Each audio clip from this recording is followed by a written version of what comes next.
Olá, bom dia. O UOL entrevista hoje o ex-presidente Lula. Participam comigo a jornalista Carla Araújo e o jornalista Alberto Bombig, ambos colunistas aqui do UOL. Esta é a primeira entrevista do ex-presidente Lula desde que a sua candidatura foi oficializada na semana passada numa convenção do PT. Ele é líder nas pesquisas e favorito para vencer a eleição presidencial de 2 de outubro. Veja agora um resumo da carreira política do ex-presidente. Lula nasceu em Garanhuns, Pernambuco, em 1945. Aos 7 anos, migrou com a mãe e os irmãos para São Paulo, viajando num caminhão pau de arara. Trabalhou como engraxate, pintor e vendedor no Guarujá, no litoral paulista. Aos 16 anos, fez curso de torneiro mecânico e começou a trabalhar em uma siderúrgica que produzia parafusos. Na juventude, passou meses desempregado até conseguir trabalho em uma grande empresa metalúrgica de São Bernardo do Campo, no ABC Paulista. A projeção nacional começou em 1977, como líder sindical. Nos anos seguintes, ele comandou as primeiras greves operárias da ditadura militar de 1964. Em abril de 1980, Lula foi preso por comandar as paralisações. Enquadrado na antiga Lei de Segurança Nacional pela ditadura, passou um mês na sede do DOPS, em São Paulo. No mesmo ano, ele fundou o Partido dos Trabalhadores, do qual foi o primeiro presidente. Teve participação de destaque no movimento das Diretas Já. Em 1986, foi eleito deputado federal e participou da Assembleia Nacional Constituinte. Lula se candidatou a presidente em 1989, 1994 e 1998, disputas nas quais saiu derrotado. Em 2002, venceu a corrida pelo Palácio do Planalto. Em 2006, o petista foi reeleito presidente da República. Em 2010, ele concluiu seus mandatos com 80% de aprovação e conseguiu transferir sua popularidade para Dilma Rousseff, a primeira mulher a ser eleita presidente da República. Em abril de 2018, acusado de corrupção, ele foi preso pela Operação Lava Jato, o que impediu a sua participação na eleição presidencial daquele ano, no qual era líder nas pesquisas. O petista passou 580 dias na Superintendência da Polícia Federal em Curitiba. Foi solto em 8 de novembro de 2019, após nova interpretação do STF, que proibiu a prisão imediatamente após a condenação em segunda instância. Em 2021, a maioria do Supremo anulou as condenações contra Lula no âmbito da Lava Jato, considerando que ele não teve um julgamento justo da parte do então juiz Sérgio Moro e que a 13ª Vara Federal de Curitiba não tinha competência para julgá-lo. A decisão do Supremo devolveu os direitos eleitorais a Lula. Neste ano, o petista concorre pela 6ª vez à presidência da República e lidera as intenções de voto para 2 de outubro. Olá, presidente, bom dia para o senhor. Muito obrigado por nos dar essa entrevista, hein? Estou à inteira disposição, Lula, Kennedy, da Cara e do Bombig, para responder todas as perguntas que eu souber responder. A que eu não souber, eu devolvo para vocês. Obrigado, presidente. Bom dia, Carla. Bom dia, Kennedy. Bom dia, Bombig. Bom dia, presidente. Obrigada por receber e atender esse pedido de entrevista. Bom dia, Carla. Bom dia, Bombig. Bom dia, Kennedy. Bom dia, Carla. Bom dia, presidente. Obrigado por o senhor ter aceitado esse convite. Bom dia, Bombig. Presidente, o senhor é líder nas pesquisas e caso o senhor vença a eleição presidencial de outubro, eu queria saber quais serão as medidas que o senhor vai tomar nos primeiros 100 dias para gerar rapidamente, primeiro, emprego e combater a fome e a miséria. Atualmente, 33 milhões de brasileiros passam fome, dezenas de milhões passam mal e convivem com uma inflação alta que corrói o poder de compra. Atualmente há um Auxílio Brasil no valor de R$600 que vai até dezembro. O Ministério da Economia diz que no ano que vem o valor voltará a ser de R$400. Eu quero saber do senhor. O senhor vai recriar imediatamente o Bolsa Família? Pagará R$600 de maneira contínua? Vai recriar o Minha Casa Minha Vida? Vai retomar o PAC, que é o Programa de Aceleração de Crescimento com Obras e Infraestrutura? O que vai estar nos seus 100 primeiros dias, presidente? Kennedy, na verdade, não existe nenhuma possibilidade de eu tentar apresentar a solução do Brasil em 100 dias. Eu nunca fiz isso em nenhum mandato e não vou fazer agora. Eu vou ganhar as eleições, pretendo ganhar as eleições, pretendo disputar da forma mais democrática possível. E ganhando as eleições, eu vou governar para 4 anos. Eu tenho um programa de governo, nós temos uma diretriz que depois nós vamos conversar sobre ela, e eu pretendo retomar algumas políticas que foram um sucesso. O fundo, Minha Casa Minha Vida é um programa que precisa ser retomado. Ele pode ser aperfeiçoado, mas foi o mais importante programa habitacional feito nesse país, que levava em conta as pessoas que não podiam pagar e a gente subsidiava. Foram contratadas mais de 4 milhões de casas. Simplesmente acabou isso, inventou-se uma coisa de casa verde e amarela, quando o povo tem que ter liberdade de escolher a cor que ele quiser na sua casa. A segunda coisa é a questão, sabe, do Bolsa Família. O Bolsa Família não era um programa eleitoral, era um programa, sabe, que permaneceu vivo durante 18 anos. Ele tinha condicionantes, a mulher recebia o seu cartão, a mulher tinha que colocar o filho na escola, a mulher tinha que tomar vacina, tinha que fazer os exames, dar vacina nas crianças. Era uma coisa quase que perfeita. Simplesmente mudar de nome foi uma bobagem. Nós vamos retomar o Bolsa Família, R$600. Obviamente que você tem que levar em conta o número de pessoas por família, não tem que ser igual para todo mundo. E nós vamos retomar obras, e eu vou fazer um novo pacto. Eu tenho dito o seguinte: uma das primeiras coisas que eu quero fazer, se ganhar as eleições e tomar posse, é fazer uma reunião com todos os 27 governadores desse país para que a gente faça um levantamento das 3 principais obras em cada estado de infraestrutura envolvendo a questão da educação, da saúde, para a gente começar a trabalhar ainda antes do carnaval. Porque não tem muito tempo, não. São 4 anos em que a gente pretende fazer aquilo que o Juscelino fez. 5,50, nós vamos fazer, ou melhor, 55, nós vamos tentar fazer 44, porque o Brasil precisa de muita urgência para recuperar, sabe, o seu emprego e a qualidade de vida do povo. Presidente, o senhor já disse que vai recriar o Ministério da Cultura, Igualdade Racial, e também disse que criaria um Ministério para a questão indígena. Que outros ministérios o senhor pretende recriar? Por exemplo, pode recriar o esporte, cidades, comunicação social, vai separar a fazenda e planejamento, falam-se também de criar um Ministério da Amazônia, que seria uma coisa inovadora. O senhor já está pensando nisso? Como é que está esse desenho da estrutura de governo? Bom, Big, tem algumas coisas que você precisa saber da minha boca que eu vou fazer. Sabe, os ministérios que eu tinha, eu vou recriá-los. Ministério da Igualdade Social, Ministério dos Direitos Humanos, Ministério da Pesca, sabe? Vou criar os ministérios das causas indígenas nesse país e terá que ter um índio no ministério, não precisa ser um branco de terno e gravata, pode ser um índio. Sabe? Quem vai tomar conta da FUNAI não precisa ser um advogado, não precisa ser um militar, pode ser um indígena. Eles estão preparados, eles se formaram, se prepararam, conhecem o problema deles. Sabe, quem vai cuidar da saúde indígena, por que não pode ser um indígena formado em medicina? Então, nós vamos fazer aquilo que for necessário, porque no nosso mandato, a Amazônia ela vai ter um papel especial. Não só a Amazônia, mas os outros biomas, do Cerrado, a Mata Atlântica. Por quê? Porque é preciso que a gente leve muito a sério a importância climática, sabe, no planeta Terra. E o Brasil tem muita responsabilidade. Ao invés de ficar brigando, a Amazônia é minha, não é minha, minha, não é minha, ou seja, a Amazônia tem que ser de todo mundo, embora o Brasil tenha soberania sobre ela, a gente pode construir com os cientistas do mundo inteiro, com os governos do mundo inteiro, o jeito de pesquisar a Amazônia, explorar todo o seu potencial de desenvolvimento, sabe, na indústria de fármaco, na indústria, sabe, de cosmética e outro tipo de indústria, para que a gente gere emprego para as pessoas que trabalham na Amazônia, porque são mais de 25 milhões de pessoas. Então, nós vamos criar os ministérios que for necessário criar, sabe? Eu acho que é uma bobagem a gente imaginar que ministério custa muito. Na verdade, se a gente for ver, as agências reguladoras custam mais do que os ministros. Mas muito cidades mais. E esportes o senhor vai recriar? E fazenda e planejamento vão ser separadas ou vai ficar o Ministério da Economia? Veja, eu não posso dizer tudo o que vai acontecer, mas obviamente que um país do tamanho do Brasil não pode deixar de ter o Ministério do Planejamento. Esse país tem que ser planejado de curto, de médio e de longo prazo.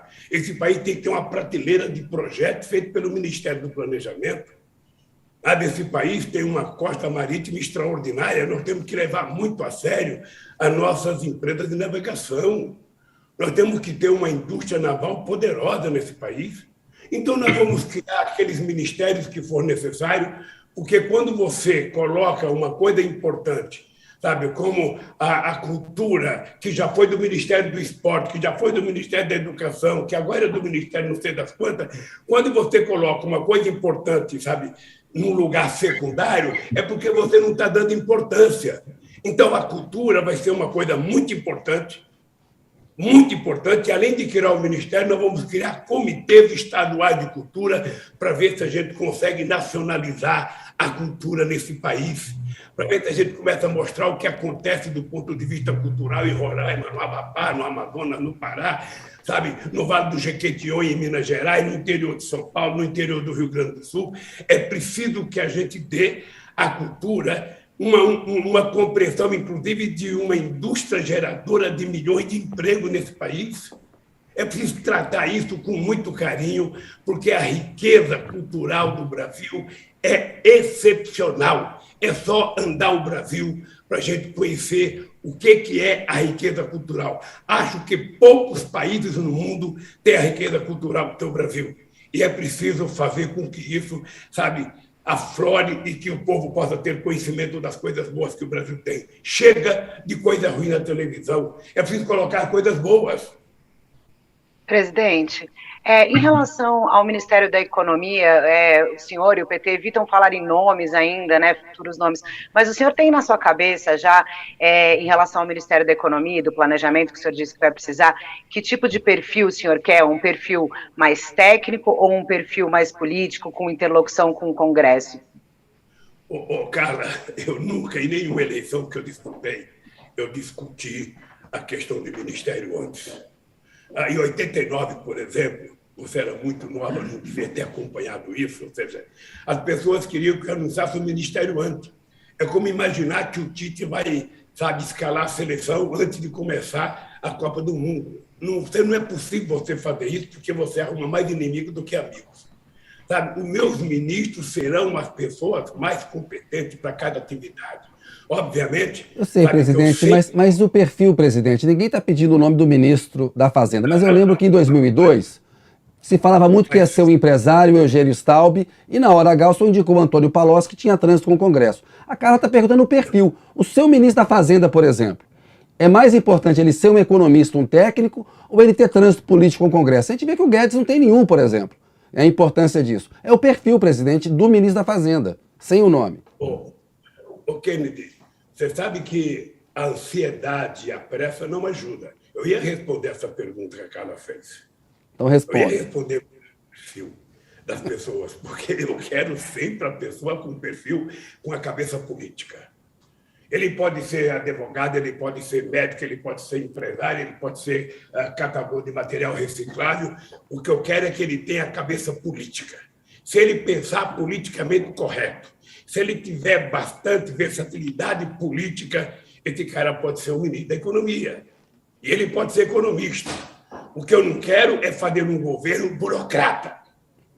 O que eu não quero é fazer um governo só de técnico, porque se técnico resolvesse os problemas, eu ia na USP, pegaria todos os técnicos e colocaria no governo. Ou ia em Harvard buscar os maiores especialistas. Quem tem que dirigir é a política. E por isso que todos os meus ministros terão que ter cabeça política. Se ele tiver cabeça política boa, ele monta a equipe com os melhores técnicos do mundo, com os melhores assessores, e tudo vai ser uma maravilha nesse país. Eu quero que vocês saibam que eu estou voltando a disputar uma eleição nesse país, porque eu tenho confiança e tenho certeza que nós vamos recuperar esse país, fazer ele voltar a crescer, a gerar emprego, a distribuir renda, a investir na cultura, na educação, porque é disso que o Brasil precisa e é isso que nós vamos fazer, eu e o Geraldo Alckmin. Presidente, o senhor vai retomar a política de correção do salário mínimo acima da inflação, com reajuste real? Vai acontecer. Vai acontecer. É importante que o Brasil saiba que nós conseguimos uma proeza extraordinária. Antes de eu ser presidente, na década de 80, se dizia que não podia aumentar o salário mínimo porque causava inflação. Nós aumentamos o salário mínimo em 74% no meu governo e não houve aumento da inflação. A inflação, que era 10,5%, chegou a 4,5% dentro da meta durante muito tempo. E nós vamos continuar do mesmo jeito. A inflação será reposta para o salário mínimo, todo trabalhador terá direito à reposição inflacionária e todo trabalhador vai ter o aumento com relação ao PIB. O PIB só tem interesse ele crescer para a gente distribuir a riqueza, distribuir o PIB. Se o PIB cresce e a gente não distribui, ou seja, só alguns vão ficar mais ricos e o povo vai continuar ficando pobre. Então, nós temos que saber que muita gente recebe o salário mínimo e que ele vai ter aumento com relação ao aumento do PIB. Presidente, o senhor vai instituir alguma regra para substituir o teto de gastos? Por exemplo, vai ter uma meta de superávit primário, e se houver, seria excluído dessa meta, seria considerado investimento? Sei lá, saúde, educação, infraestrutura? Como é que o senhor está planejando isso? Ô, Bombig, eu tenho a sorte de ter a meu favor o meu mandato. Só para você saber, Bombig, de todos os países que participavam do G20, o Brasil foi o único país que fez superávit primário todo ano. Você está lembrado que em 2004 eu aumentei o superávit para 4,35. Até muita gente saiu do PT porque eu aumentei o superávit primário. Mas veja, eu não preciso de lei de teto de gasto. Quando você faz uma lei de teto de gasto é porque você é irresponsável, porque você não confia em você, porque você não confia no seu taco, porque você não tem segurança do que vai fazer. Quem é que obrigou o governo a fazer o teto de gasto? Foi a Faria Lima? Foi o sistema financeiro que queria garantir o seu, sem se importar que o povo tem direito a uma parte? Sem se importar que você, quando coloca um teto de gasto, você tem que colocar investimento para a saúde, investimento para acabar com a fome, para gerar emprego, para aumentar salário, para melhorar as coisas nesse país. Então, eu não preciso de teto de gasto. Eu digo sempre o seguinte... Presidente, o argumento era controlar a expansão dos gastos públicos. Acabou comprimindo os gastos sociais. Alguma regra terá? Vai ter meta de superávit primário? Só um dado, Kennedy, só um dado. Um dado que eu quero dizer, esse país não precisa de teto de gasto. Esse país precisa de um governo que tenha credibilidade, que garanta estabilidade, que tenha previsibilidade. E isso eu e o APO vamos fazer com muita competência. Vamos fazer com muita competência. Eu sei, aprendi, eu digo sempre, eu digo desde 89. Eu aprendi economia com uma mulher analfabeta que pegava o meu olerite de pagamento para distribuir as coisas dentro de casa, para saber o que pagar, o que cada filho ficava. Eu sei que eu não posso gastar mais do que eu tenho. Eu sei que eu não posso gastar mais do que arrecado. Se eu tiver que gastar, eu tenho que fazer uma dívida em algum ativo que seja produtivo, que me garanta uma certa rentabilidade. Eu não posso gastar para custeio aquilo que eu não tenho. Mas o Bombig perguntou, por exemplo, se gasto com educação e saúde e infraestrutura vai ser excluído de uma meta de superávit primário, por exemplo. O senhor considera isso investimento? O que vai fazer? Então, escuta o que eu vou falar. Bora. Para quem sabe, ninguém nunca vai me perguntar. Educação e saúde. Investimento em ciência e tecnologia não é gasto na minha concepção, é investimento. É investimento. Formar um engenheiro é tão importante quanto emprestar dinheiro para uma empresa com juro baixo e com 10 anos de carência. Formar um médico, formar um pesquisador é muito importante para esse país. O que nós precisamos, companheiros da imprensa, é parar de discutir quanto nós vamos gastar e nós temos que nos perguntar uma coisa que eu falava em 89. Nós precisamos parar, de perguntar se é gasto ou se não é gasto e começar a responder quanto custou a esse país não fazer as coisas na hora certa. Quanto custou a esse país não investir na educação no começo do século passado. Quanto custou a esse país não investir na saúde no momento certo? Quanto custou a esse país, não melhorar a vida do povo trabalhador no momento em que todo mundo melhorou? Então, esse país ficou sempre para trás. Ele foi o último a abolir a escravidão, o último a independência, foi o último a ter uma universidade. Ok? Eu já te falei isso. O Peru teve a sua primeira universidade em 1554. O Brasil só vai ter a sua primeira universidade em 1920. E não é porque estavam preocupados em criar a universidade, era porque o rei da Bélgica vinha visitar o Brasil, e o rei, para visitar o Brasil, tinha que receber um título de doutor honoris causa, e precisava ter universidade. Aí juntou-se um monte de universidade e criou a Universidade do Brasil. Então, como é que se explica esse país, sabe, sempre fazer as coisas depois que os outros fazem? Como é que se explica a Argentina ter quase 40% dos jovens de 19 a 24 anos na universidade?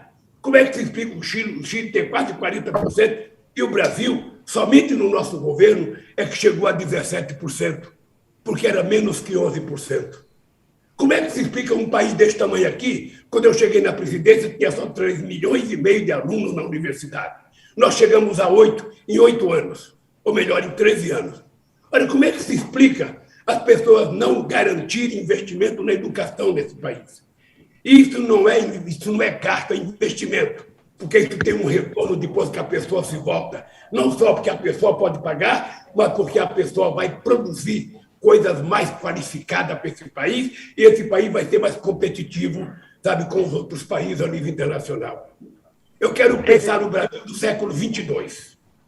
Eu quero começar ele no século 21.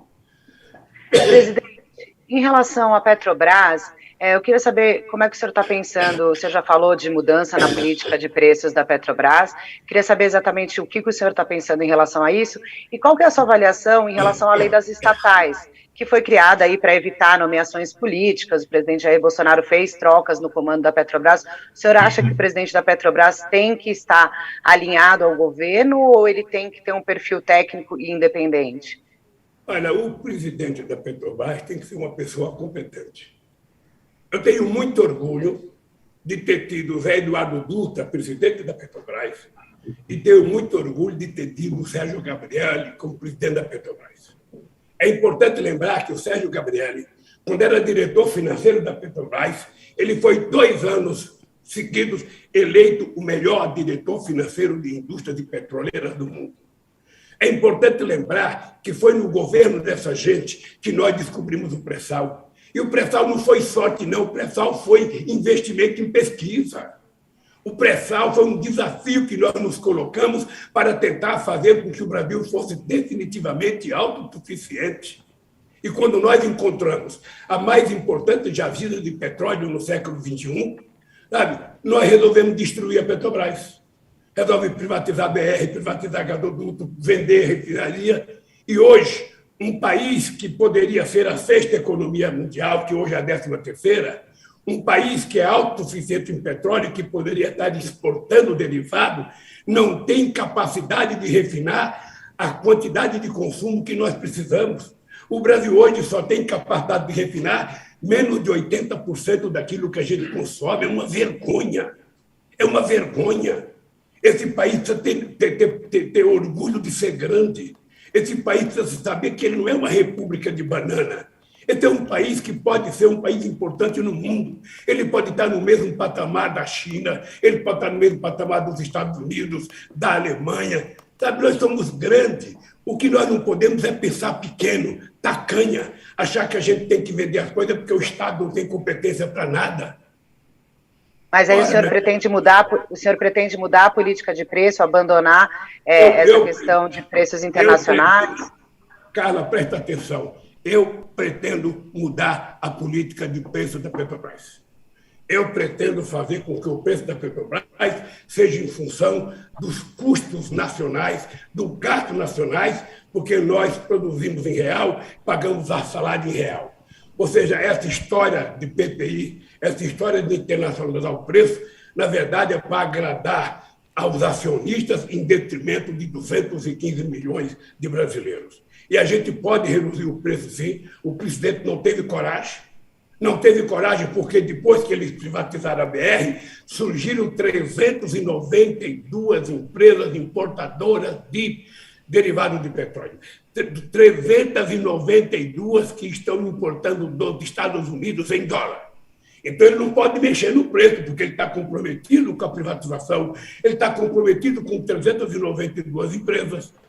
O seu Guedes vive dizendo que é preciso dar de graça a Petrobras e vender, porque o petróleo não vai fazer mais nada. enquanto os países ricos estão fazendo estoque de petróleo, porque eles sabem que o petróleo ainda será estratégico por muito tempo. Então, é uma pena. Se ganhar as eleições, nós vamos votar, vamos fazer refinaria nesse país, esse país vai ser autossuficiente, vamos restabelecer o ROI com 75%, ficar para educação, saúde e ciência e tecnologia. Sabe, vamos fazer a Petrobras ser, se não a primeira, a segunda empresa petroleira, sabe, do mundo. Nós temos condições para isso. Sabe? Então, o dirigente da Petrobras é indicado, sabe, por um conselho que elege. Sabe? Vocês falam, às vezes, esquecem que no conselho, quando eu era presidente, estava o Rogério Nelly, estava o Gerdau, estava o Fábio Barbosa representando os bancos. Sabe? Tinha gente de toda a sociedade brasileira, que é a representação dos acionistas minoritários.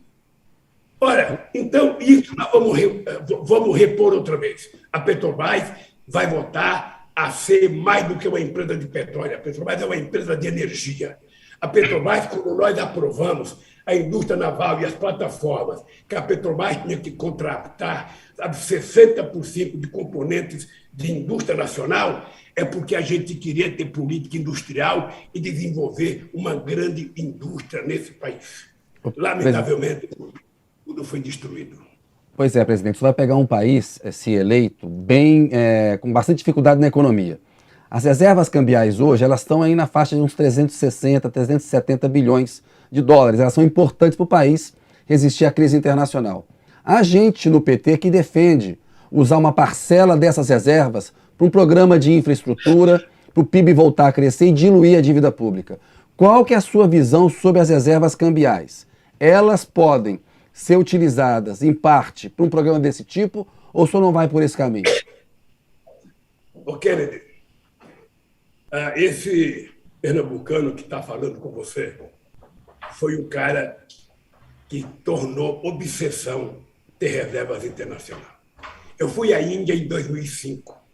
E quando eu cheguei na Índia, a Índia tinha anunciado que ela tinha concluído 100 bilhões de dólares de reservas. E eu fiquei pensando, por que o Brasil não faz reserva? Por que o Brasil não constrói um colchão de segurança para que a gente não fique vulnerável? Então, esses 370 bilhões que tem aí, isso foi obra, sabe, do nosso governo em 2005, 2006, e continuou com a Dilma a partir de 2010. Eu não pretendo mexer nesse dinheiro. Eu já peguei o Brasil pior do que está hoje, ou melhor. Pior não. A inflação estava mais alta do que está hoje. O desemprego estava 12%. O juro estava 24,9% quando eu peguei o Brasil. E o que aconteceu com o Brasil? A dívida que era 60% caiu para 39%. Vocês se lembram disso? O PIB que era 0% cresceu em média 4, 7%. Vocês se lembram disso? Sem precisar mexer nas nossas reservas. Sem precisar mexer. Esse país tem dinheiro e é preciso catucar. Sabe? É preciso a gente furuncar esse dinheiro, porque a gente pode arrumar o dinheiro e fazer com que a gente faça as coisas que o Brasil precisa. E eu, obviamente, que eu não vou dizer o que eu vou fazer, como é que eu vou fazer, mas eu quero, querido, como você é um jornalista competente novo, como o Bombig é muito novo e a Carla, vocês se preparem, porque vocês vão ter surpresa no que nós vamos fazer nesse país, para esse país retomar o crescimento, gerar indústria nova, gerar emprego, gerar aumento de salário, melhorar a educação, melhorar a saúde, e vocês voltarem a ter orgulho de ser brasileiro. Quando vocês viajarem, vão poder mostrar o passaporte de vocês com muito orgulho, e quem vai pegar o passaporte de vocês vai falar: bem-vindo, brasileiros. Nós vamos recuperar isso. Pode ter certeza que eu tenho na cabeça cada coisa que eu quero fazer, e se eu não tivesse certeza do que eu vou fazer, eu não estaria concorrendo à presidência da República. Presidente, ainda nesse bloco econômico, né, como é que o senhor está pensando no papel dos bancos públicos? Pode ser algo mais na linha do que foi no governo Dilma, dos campeões nacionais, ou o senhor pretende voltar ele para o micro, para o médio? Qual a visão do senhor dos bancos públicos? Ô, Bombig, você poderia ter, ao invés de perguntar se os bancos iam ser como foi no governo da Dilma, você poderia perguntar se ele seria como foi no meu governo. Você sabe que quando houve a crise do Lehman Brothers, em 2008, você sabe que eu liguei para o Obama perguntando para o Obama se ele tinha banco público, se ele tinha um BNDES, se ele tinha uma Caixa Econômica, que ele não tinha. E ele dizia, aqui não pode criar isso. E quem foi que salvou a economia brasileira? Foram os bancos públicos. Foram os bancos públicos. Foram os bancos públicos que entraram para poder salvar a economia brasileira. Ou seja, quando a coisa está feia, quem resolve é o Estado. Quando a coisa está boa, todo mundo fala no mercado, mercado, mercado, mercado. Quando quebrou o Lehman Brothers, quem foi que salvou a economia? O Estado. Houve uma intervenção bruta do Estado que gastou trilhões de dólares para recuperar a economia americana e a economia mundial. Olha, aqui no Brasil, se não fosse o BNDES, o Banco do Brasil, a Caixa Econômica, o BNB e o BADA, a gente não teria recuperado. Então, quando os bancos privados não querem emprestar dinheiro, o BNDES está aí para emprestar. Para emprestar e a gente, inclusive, baixar a taxa de juros. Fazer empréstimo de longo prazo. Hoje eu quero mudar o perfil do BNDES. O Bombig, hoje eu quero fazer com que o BNDES seja um emprestador de dinheiro para pequenos e médios empreendedores. Sabe? Não apenas emprestar dinheiro para grandes empresas, mas emprestar para pequenas e médias empresas, para pequenos e médios empreendedores, para que a gente possa dinamizar muito, muito, muito a economia brasileira. Eu, inclusive, estou voltando a governar esse país com uma sede imensa de fomentar a criação de cooperativas. Sabe, todo tipo de cooperativa que as pessoas quiserem criar, que as pessoas tiverem interesse de criar, vamos facilitar criar, porque a gente não pode ficar dependendo de ninguém na economia. Todo mundo vai ter que se mexer.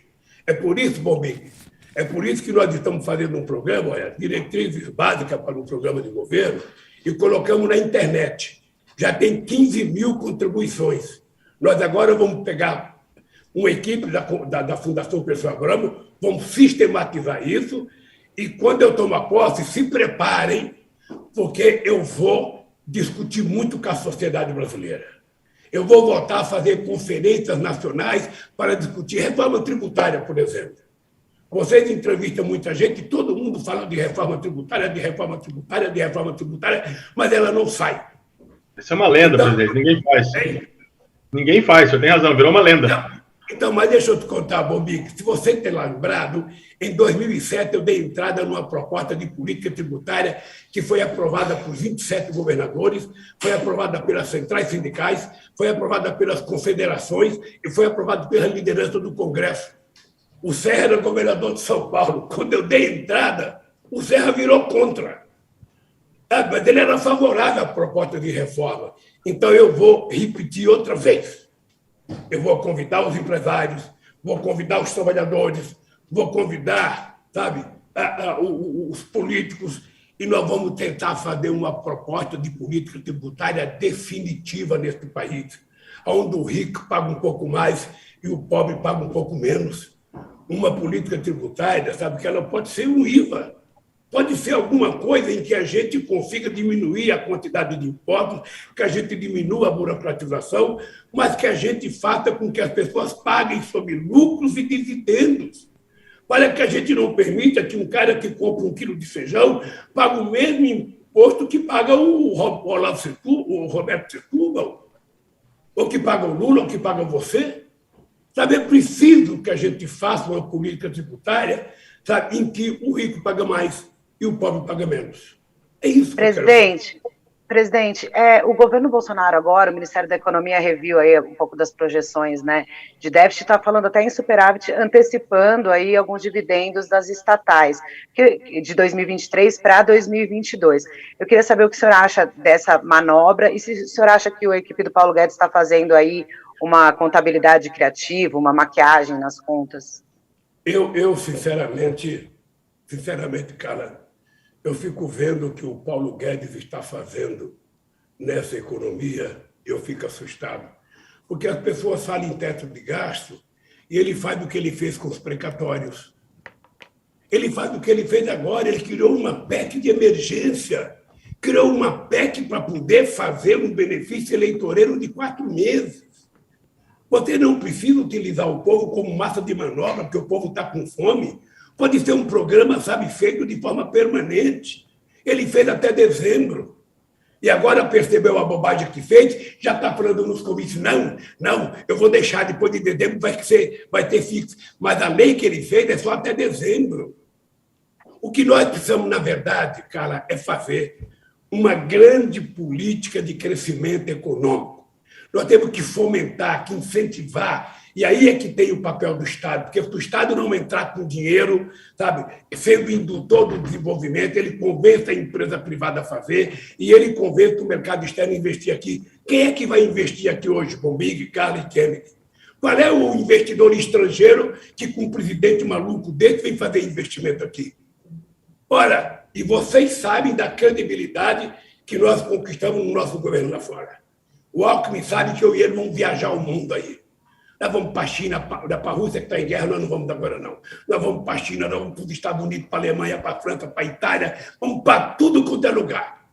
Tentar convencer as pessoas de que vale a pena investir nesse país, porque esse país tem mercado, esse país tem 215 milhões de habitantes, esse país tem estabilidade, esse país tem credibilidade, esse país tem previsibilidade.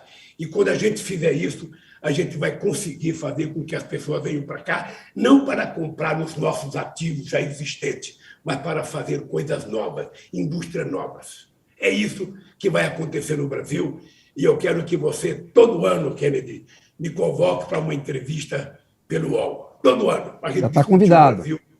Cara a cara. Já está convidado, já está convocado para a primeira entrevista quando for eleito presidente da República. Presidente... Está garantido. Então, beleza, compromisso. Vamos mudar um pouco de assunto, falar um pouco de democracia. A Faculdade de Direito da Universidade de São Paulo, da USP, criou uma carta em defesa da democracia, que é um manifesto para repudiar esses ataques que o Bolsonaro faz à urna eletrônica. O presidente da República mente, dizendo que o sistema eleitoral não é confiável, a gente sabe que ele é confiável. O manifesto tem adesão da direção da Fiesp, do Josué Alencar, filho do Zé Alencar, que foi vice do senhor, o Horácio Laffer Piva falou, está endossando. O grupo de advogados prerrogativas que apoia o senhor e a Faculdade de Direito da USP estão pensando num ato no dia 11 para uma espécie de carta ao povo brasileiro que trate da democracia. Quero saber se o senhor vai lançar algum tipo de carta ao brasileiro, povo brasileiro, nesse sentido da questão democrática. O Marcos Nobre, cientista político, deu uma entrevista para a gente aqui no UOL dizendo que o senhor devia ser o líder em defesa de um pacto da democracia, porque o senhor lidera as pesquisas, é o favorito, e que é preciso que a sociedade como um todo diga que não vai aceitar o golpismo. O senhor pretende, presidente, propor algum tipo de pacto, o senhor, ou o senhor acha que isso é algo que tem que ficar aí a cargo da sociedade civil, como o manifesto da USP, do Prerrogativas, dos empresários? Olha, primeiro eu fico feliz da existência de milhares e milhares de brasileiros se propondo a assinar o manifesto a favor da democracia. Eu fiquei muito feliz com essa iniciativa da USP. Eu lembro muito bem do que aconteceu com o Goffredo Silvitelli, sabe, em 1977. Eu assisti à leitura daquela carta e eu acho que esse movimento na USP é extraordinário. Eu acho que se Prerrogativa fizer também é extraordinário. Eu não sei se cabe a mim fazer uma carta, porque aí essa carta, o brasileiro já fica sob suspeição porque eu sou candidato. Tá? Mas deixa eu te dizer uma coisa. Eu estou convencido de que todos os brasileiros, homens e mulheres, precisam brigar muito para que a gente mantenha a consolidação do processo democrático desse país. A democracia é a única forma política que a gente pode garantir liberdade de ir e vir para as pessoas, liberdade de expressão, liberdade de comunicação, liberdade de pensamento. Ou seja, a gente não pode permitir que uma mentira causada por um bronco, sabe, causada por um bronco, que todo dia conta 6 ou 7 mentiras através das suas lives, sabe, tenha força nesse país. Então, eu estou muito feliz, eu estou, obviamente, totalmente de acordo, feliz porque, sabe, os intelectuais e os empresários resolveram se mexer, porque também nos anos 80 foi assim, nos anos 70, e eu acho que a gente vai consolidar a democracia e a gente não pode colocar em suspeição uma coisa que não merece suspeição. Sabe, um cidadão que foi eleito, não tem um vereador, um prefeito, um deputado estadual, federal, um governador, sabe, que coloca em suspeição a urna.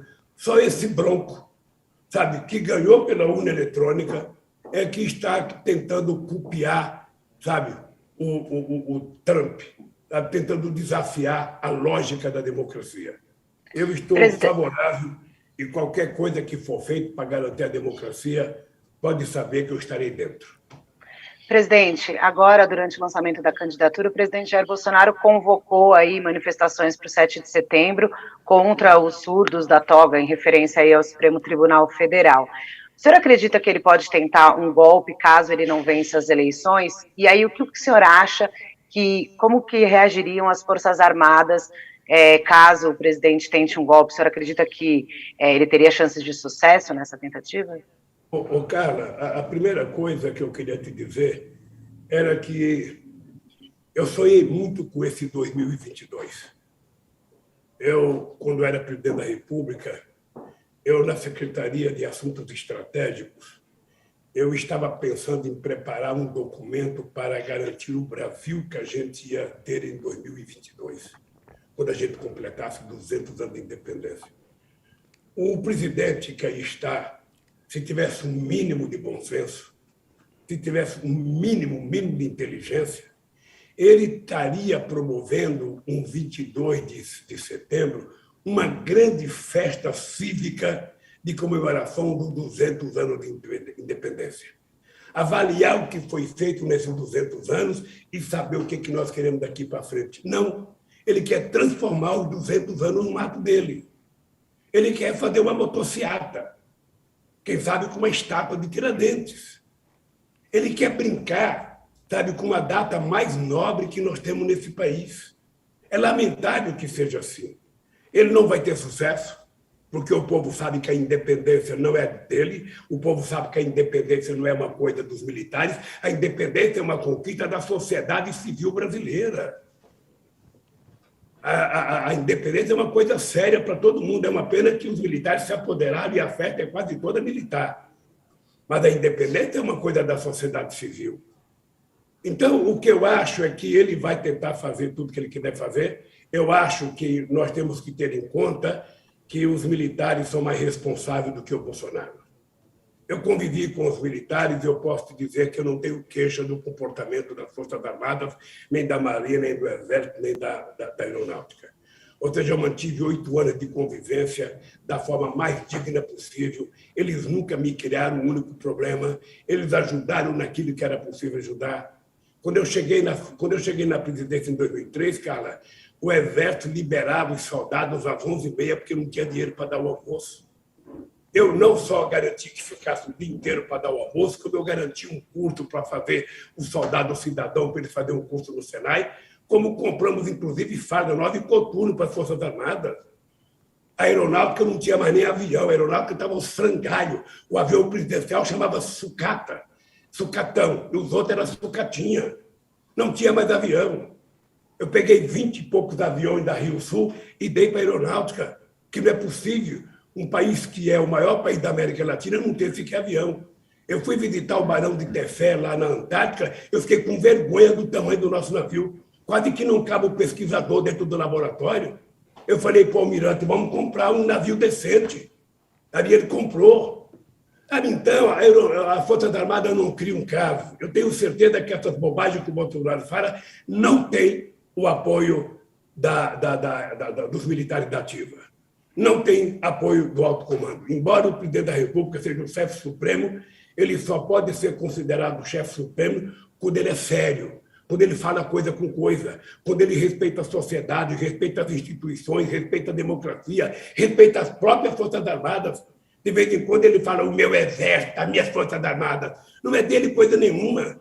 Ele é um cidadão que foi expulso. Ele foi expulso, sabe, do exército por má conduta. Então, como é que a gente pode pensar em golpe? Eu não acredito em golpe. Não acredito que as Forças Armadas aceitem isso.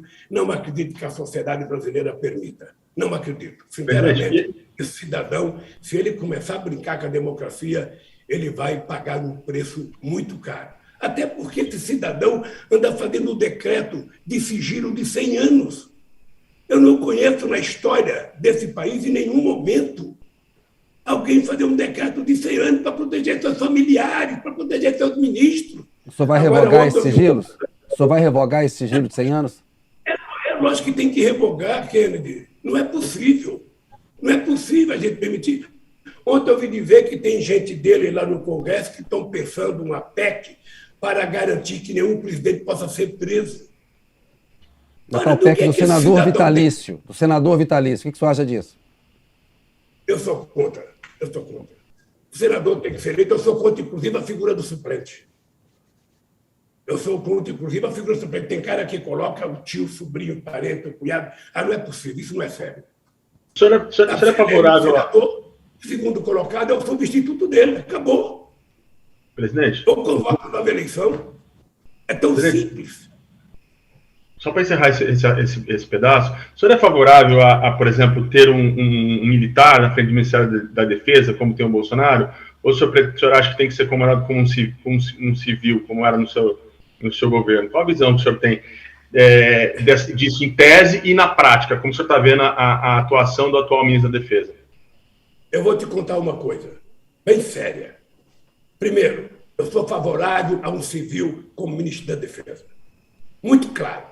Segundo, eu, quando era presidente, conversei várias vezes com meus comandantes e eles diziam para mim, presidente, não é prudente colocar um militar no Ministério da Defesa, porque não é possível uma força mandar na outra.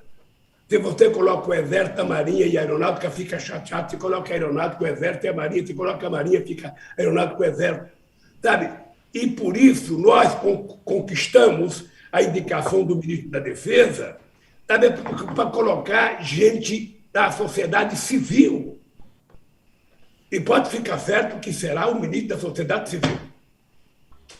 Não será o militar. Em relação ao Paulo Sérgio, presidente, o que você tem achado da conduta do ministro da Defesa atualmente? Olha, eu não tenho acompanhado. Eu só acho que o Brasil é tão grande e o Brasil pode ser tão importante. Veja, o ministro da Defesa e as nossas Forças Armadas têm 8,5 milhões de quilômetros quadrados para cuidar. Tem quase 16 mil quilômetros de fronteira seca. Tem mais 8 mil quilômetros de fronteira marítima. Tem, sabe, a floresta amazônica toda, tem 5 biomas para cuidar, tem nossas riquezas de solo e do subsolo para cuidar, tem 12% de água doce do mundo. Essas são riquezas, além da sociedade brasileira, que as Forças Armadas têm que cuidar de forma soberana. E as Forças Armadas têm que estar bem preparadas, bem armadas, bem treinadas, porque ela precisa defender o Brasil contra possíveis inimigos externos. Mas o ministro da Defesa quer cuidar de urna eletrônica. As Forças Armadas têm que se meter no processo eleitoral? Olha, eu vou dizer uma coisa que eu disse para o meu senador Jacques Wagner e para o senador Humberto Costa. Era preciso que eles fizessem um discurso para dizer alto e bom som que as Forças Armadas não tinham que ficar dando palpite sobre urna. Urna é uma questão da sociedade civil, é uma questão do Congresso Nacional, é uma questão dos partidos e uma questão da lei da justiça eleitoral. Ora, gente do céu, não é possível que com a quantidade de responsabilidade que nós temos que ter com o tráfico de armas nas nossas fronteiras, com o tráfico de droga na nossa fronteira, a gente tem o ministro da Defesa preocupado com urna eletrônica, porque o presidente está preocupado. Não, está errado. Está errado. Discutir a urna eletrônica é uma questão da sociedade civil, uma questão dos partidos políticos, uma questão dos políticos e uma questão da justiça eleitoral. É assim que deve ser. E o Ministério da Defesa está preocupado em organizar as nossas tropas para elas bem defenderem o Brasil quando o Brasil precisar. Presidente, é que nesse caso os militares, o Ministério da Defesa argumenta que foram convidados pelo TSE para participar desse processo. O senhor acha que foi um erro do TSE convidar? E aí, emendando nessa questão do Judiciário, tanto da Justiça Eleitoral como do STF, que avaliação o senhor faz aí do STF atualmente? O presidente Bolsonaro antagoniza muito, mas parte da sociedade civil também critica o STF. O senhor acha que o STF está politizado? Como é que o senhor faz essa avaliação da Justiça Eleitoral e do Supremo? Veja, eu acho que a politização do STF é culpa do político. Ou seja, a classe política ela judicializou muita política. Sabe, qualquer coisinha as pessoas entram com recurso na Suprema Corte, ou seja, tem coisa que tem que ser resolvida no plenário da Câmara. e aprovado no plenário da Câmara, as pessoas não podem ficar recorrendo toda hora para a Justiça. Então, eu acho que o Poder Judiciário tem um papel, sobretudo a Suprema Corte, é aquilo que a gente chama de guardiã da Constituição brasileira, o que é um papel nobre e excepcional. Eu acho que nós precisamos botar normalidade. O Poder Executivo governa, o Poder Legislativo legisla e o Poder Judiciário julga. É isso que nós queremos. Acontece que hoje o presidente da República não controla nem o orçamento da União. Quem controla o orçamento é a Câmara dos Deputados. Tem um relator de um orçamento secreto que é a excretência da política brasileira. Eu não deveria estar falando isso, Kennedy, porque o deputado está vendo, o Lula está xingando o orçamento secreto. Isso vai ter que se relacionar com o Centrão, né? Se for eleito, vai ter que se relacionar com o Centrão. O orçamento secreto é a excrescência da política brasileira. Não é sério. Não é sério. Até porque, se você quer fazer uma coisa séria, não tem que ser secreta. Não precisa ser secreta. O relator tem mais poder que o ministro. O relator tem mais poder que o presidente da República. Aonde é que isso aconteceu desde que o Brasil teve a proclamação da República? Em nenhum momento histórico. Acontece agora, porque o presidente não tem nenhuma força sobre o Congresso Nacional. Ele é uma marionete. É isso que é. Então, meu caro, é o seguinte, eu vou governar, eu não considero o Centrão um partido político, Kennedy. Eu estava como deputado constituído quando eu vi o Centrão ser criado. O Centrão foi criado para evitar o avanço da sociedade civil nas conquistas sociais na nossa Constituição. Era o companheiro Mário Covas, que era o cara da sistematização, e a gente estava conseguindo conquistar muitas coisas. E eu lembro do Roberto Cardoso Alves, eu lembro do deputado de Pernambuco, sabe, conversando para criar um Centrão, para evitar que a gente tivesse muitas vitórias. Então, o Centrão se junta em torno de determinados assuntos. Eu, sinceramente, quero conversar com os partidos políticos. Eu, ganhando as eleições, pode ficar certo que eu vou conversar com os partidos políticos e eu quero colocar nas costas dele e na responsabilidade deles também o Brasil que a gente tem que construir. Ou ele quer governar o Brasil para ajudar esse povo que está dormindo na rua. Esse povo que está sem comer são 33 milhões. São milhões que estão desempregados. Ou eles querem governar o Brasil para essa gente, ou eles vão dizer que querem governar para eles. Sabe? Isso eu vou responsabilizá-los, porque eu quero parceria. Eu quero trabalhar junto. Você sabe que quando eu ganhei as eleições, você falou impacto, Kennedy. Você sabe que a primeira coisa que eu fiz foi criar um Conselho de Desenvolvimento Econômico e Social, com empresários, com banqueiros, com trabalhadores, com índios, com bispos, com pastores, ou seja, todo mundo participou. Eram 90 pessoas que participaram. Isso vai ser recriado. Isso vai ser recriado. As conferências nacionais para definir políticas públicas vão ser recriadas, porque esse país não é meu.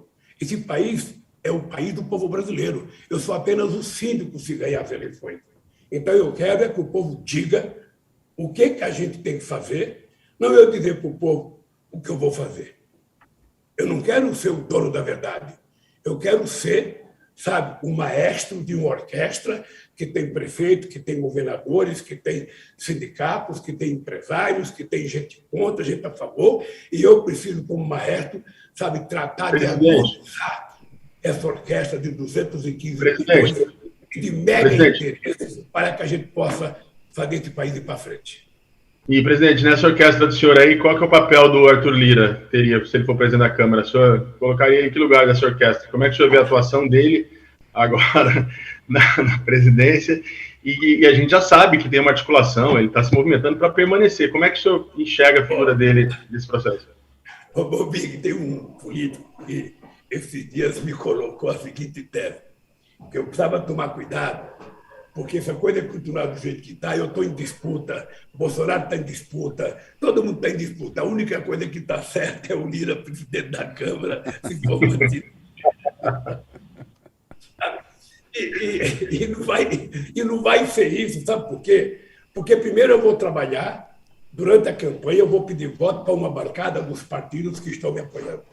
Tá? Eu vou criar a bancada do time do Lula, a bancada do time da democracia, tá? Para que a gente eleja. E depois do presidente da Câmara, não é uma coisa do presidente da República. Eu aprendi, Bobig, que se o presidente tiver cuidado, ele não se mete na escolha de presidente da Câmara dentro do Senado. O presidente cuida dos seus afazeres. Eu sei até do que o senhor está falando, a gente viu esse filme no governo da Dilma. Mas deixa eu te contar uma coisa, eu vou pegar o meu governo para não citar o da Dilma. No meu governo, o Genuíno lançou o Luiz Eduardo Grijaldo, presidente da Câmara. Eu chamei o Genuíno e falei, Genuíno, o Grijaldo não passa, porque o Grijaldo é advogado do sem terra. O advogado ele não passa. E aí o Vigílio Guimarães, que era do PT, também resolveu, concorrer, achando que ia ganhar. E quem ganhou? O Severino. No segundo turno, o Grijaldo teve menos votos do que o primeiro.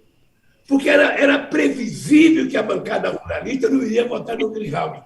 Então eu estava no Suriname, quando o Grijaldo teve 200 e poucos votos no primeiro turno, eu fui dormir achando que o Grijaldo era presidente da Câmara. Acordei de um papel na minha porta o seguinte: o presidente da Câmara é o Severino, é um deputado de Pernambuco. Eu nem conhecia bem o Severino. O que eu fiz? Eu peguei o telefone, eram 9 horas da manhã, liguei para o Severino, falei, bom dia, presidente, aqui quem está falando é o presidente Lula, eu quero lhe comunicar que a primeira coisa que eu quero fazer quando chegar em Brasília é tomar um café com o senhor. Pronto, virei amigo do Severino, virei amigo. Deixa eu te contar uma coisa, Bobig, não é o presidente da Câmara que precisa do presidente da República. É o presidente da República que precisa do presidente da Câmara. Então, a gente tem que entender essas coisas para a gente não achar que a gente pode se meter. A gente pode, não, é prudente. Eu vou repetir outra vez, Bobig, é prudente o presidente da República não se meter a escolher presidente, porque se ele perde, ele está lascado. Ô, presidente, tem uma coisa que eu quero abordar com o senhor, que é nessa guerra cultural que a extrema-direita trava no mundo inteiro, e o Bolsonaro faz isso, e os filhos fazem o tempo inteiro nas redes sociais, é dizer que eles defendem a família, que eles são os verdadeiros patriotas, eles acreditam em Deus, os adversários não, a luta do bem contra o mal, e tem essa captura dos símbolos nacionais, como as cores da bandeira, a camisa da seleção brasileira. Como é que o senhor pretende travar essa guerra cultural na campanha agora? Vai ter aí um horário eleitoral e um momento, a reta final da eleição, e se eleito no governo, fazer essa guerra cultural, porque haverá uma oposição, como a gente vê nos Estados Unidos, o Trump saiu do poder, mas o trumpismo continua. Como é que você vai evitar esse sequestro dos símbolos nacionais? Não, veja, eu acho que essas coisas acontecem no mundo inteiro e nós precisamos aprender a lidar com elas. Veja, eu acho que, eu tenho dito aos companheiros do PT, de que a gente não pode permitir que os símbolos nacionais sejam tomados por eles. A cor verde e amarela é uma cor do Brasil, não é uma cor de um partido do Bolsonaro ou do Bolsonaro. A bandeira nacional ela é um símbolo do povo brasileiro e que a gente não tem que ter vergonha de utilizar a bandeira nacional. A camisa da seleção brasileira deveria ser proibida eles utilizarem como utiliza a fim de propaganda política. A camisa da seleção brasileira é uma coisa do povo brasileiro, não é uma coisa deles. Ou seja, como eles não têm partido, eles não têm música, eles não têm bandeira, não tem nada. Na verdade, os partidos é um amontoado de deputados, fazem uma cooperativa com interesses próprios, ou seja, então eles ficam utilizando. A pauta de costume, saindo da boca deles, é muito falsa. Olha a cara do Bolsonaro quando ele fala em Deus. É visível que ele não acredita em Deus, porque se ele acreditasse, ele não falava o nome de Deus em vão. Ninguém utiliza o nome de Deus eleitoralmente. Sabe, eu tenho muito cuidado com os evangélicos, porque, veja, eu acho que as pessoas são religiosas, as pessoas têm que cuidar da sua fé, da sua espiritualidade, mas as pessoas não podem ser manipuladas. Os bispos, que às vezes, mais do que pastores, são empresários, que utilizam a religião como se fosse uma empresa, uma indústria, e que tentam manipular a sociedade. Isso não vai prevalecer. Isso é apenas uma questão de tempo, você vai perceber, sabe, que se os evangélicos for saber como é que foi o meu governo para os evangélicos, eles vão perceber que os evangélicos nunca foram tão bem tratados por um presidente da República do que no meu governo. Pergunta ao Edir Macedo, pergunta aos deputados deles, pergunta ao Malafaia, pergunta a esses que falam mal de mim como é que eles foram tratados no meu governo. Pergunta. Se Presidente. eles forem honestos e acreditarem em Deus, eles vão falar a verdade. Esse voto evangélico é importante, né? O senhor pretende disputar esse voto com o Bolsonaro, porque 70% votaram no Bolsonaro e 30% apenas no Haddad em 2018. Eu não vou trabalhar a campanha disputando voto evangélico, voto católico, voto judaico, voto islâmico, voto da religião matriz africana. Eu não vou disputar assim. Eu vou disputar as eleições falando com o povo brasileiro. E quando eu falar de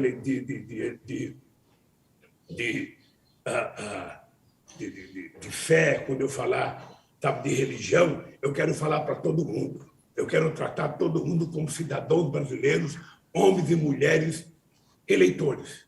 É assim que eu vou me dirigir. Não tem voto evangélico, voto católico, voto islâmico. Não.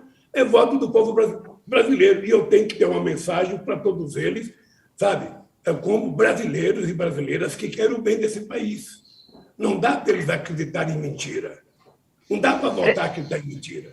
Essa bobagem de falar o Lula vai fazer isso, o Lula vai fazer aquilo. Eu já governei esse país 8 anos. Eles sabem.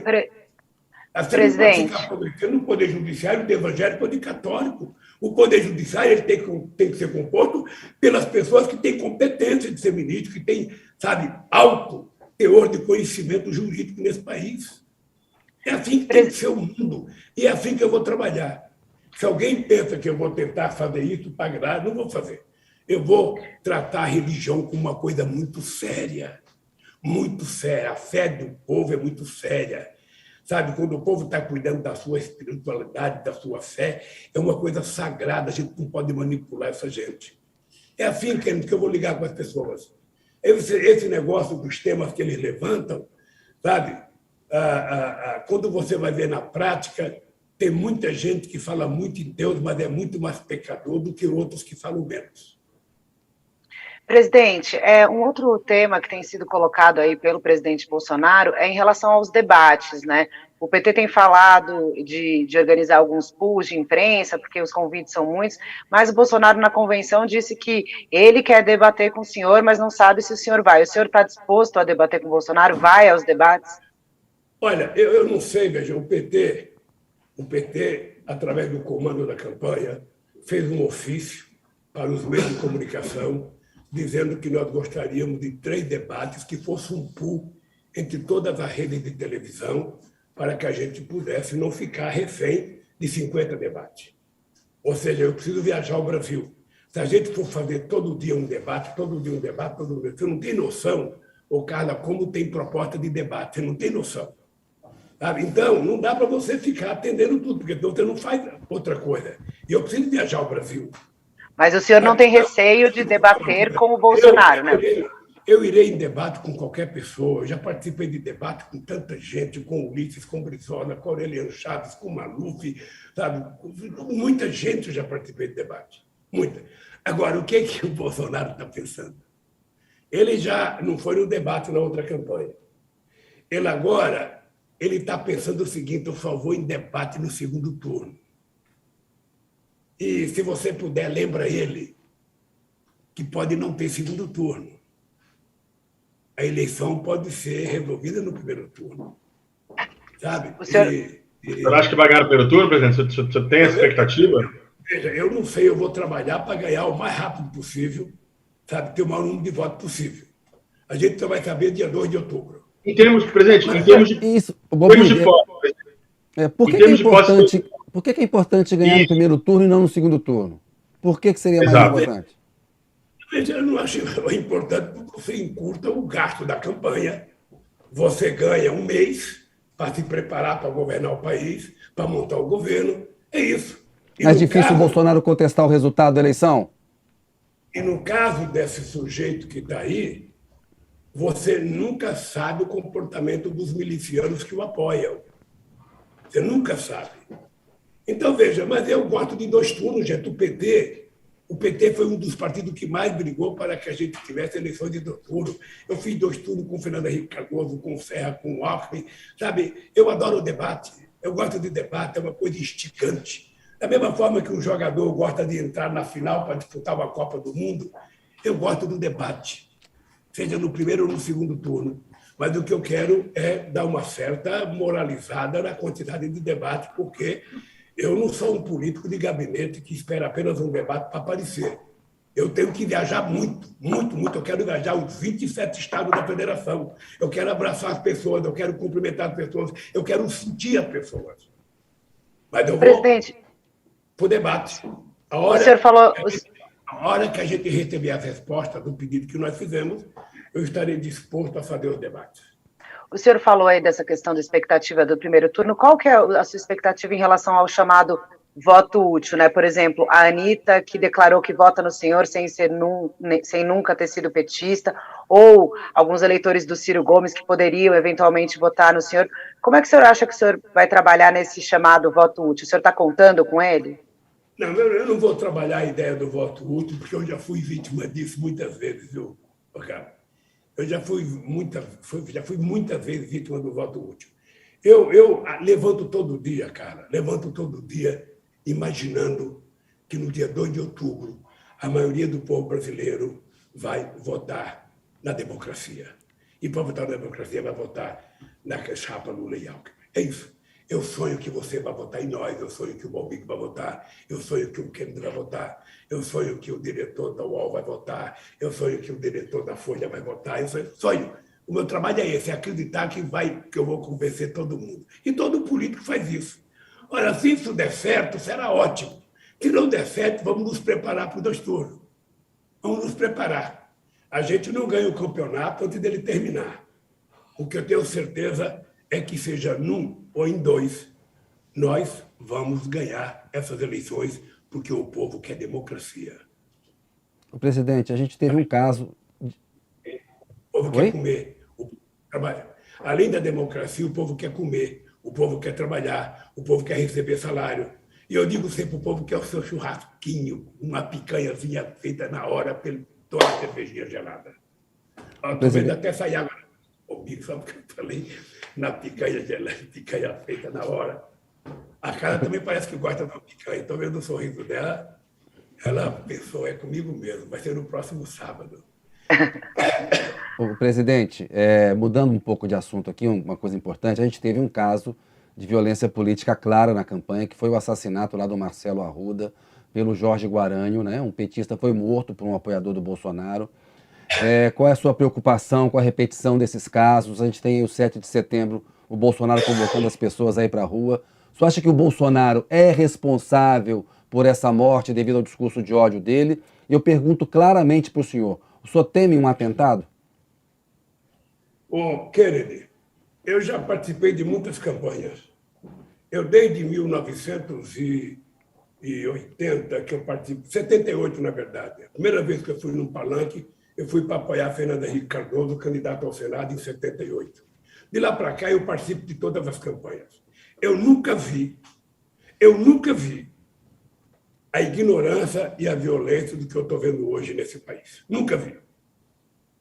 A gente fazia um comício, depois eu terminava o comício, você era num restaurante, encontrava gente de outro partido político, você se cumprimentava, ia para uma mesa, tomava sua cerveja, jantava e não tinha problema. Hoje as pessoas não conseguem fazer isso, porque existe uma frente bolsonarista que é a frente do ódio, a frente da violência, a frente que quer atirar, a frente que quer matar. Então, eu acho que o Bolsonaro tem responsabilidade na morte do Marcelo. Se ele não tivesse, ele não mandava chamar o irmão do Marcelo, ele não estava preocupado em atender a família e tentar falar. Ele tem responsabilidade, porque é ele que está instigando no discurso dele, na live dele, no chiqueirinho que ele fala lá todo dia. Ele está instigando a sociedade a isso. O Trump terminava um discurso nos Estados Unidos e falava, olha, se alguém provocar vocês, batam nele, que depois eu garanto advogado. O Bolsonaro faz o mesmo. Ele ofende as pessoas, ele agride as pessoas. Então, eu não estava habituado a isso. Eu estava habituado a polarizar com o PSDB, a polarizar com o PMDB, a polarizar de forma civilizada. Ele não tem polarização. Ele é o ódio, sabe, contra o bom senso. Um cidadão que é presidente da República, que ficou receitando remédio que não servia para nada, para combater o Covid, um cidadão que não derramou uma lágrima e que não foi visitar uma criança órfã que os pais morreram pelo Covid, esse cidadão pode fazer mais do que fez com o Marcelo. Você sabe que no PT já sofreu 3 provocações. Nós temos a bala, o tiro que deram no ônibus, na caravana no Paraná, que nunca foi investigado. Nós temos agora várias tentativas deles e nós estamos preparados. Presidente. Nós estamos preparados. Obviamente, Presidente. que eu vou com mais cuidado. O senhor teme atentado? O senhor teme um atentado? Não entendi. O senhor teme ser vítima de um atentado? Vou falar uma coisa para você. Eu acho que eu não tenho, eu tenho tanta fé em Deus, Kennedy. Eu tenho tanta fé em Deus, sabe? Tenho tanta fé em Deus. E eu tenho certeza que Dona Lindu está lá em cima tomando conta do caçulinha dela, sabe? E eu acho que isso não vai acontecer. Tenho certeza disso. Agora, você precisava perguntar para ele se ele vai fazer. Porque a turma dele a gente não pode acreditar, sabe?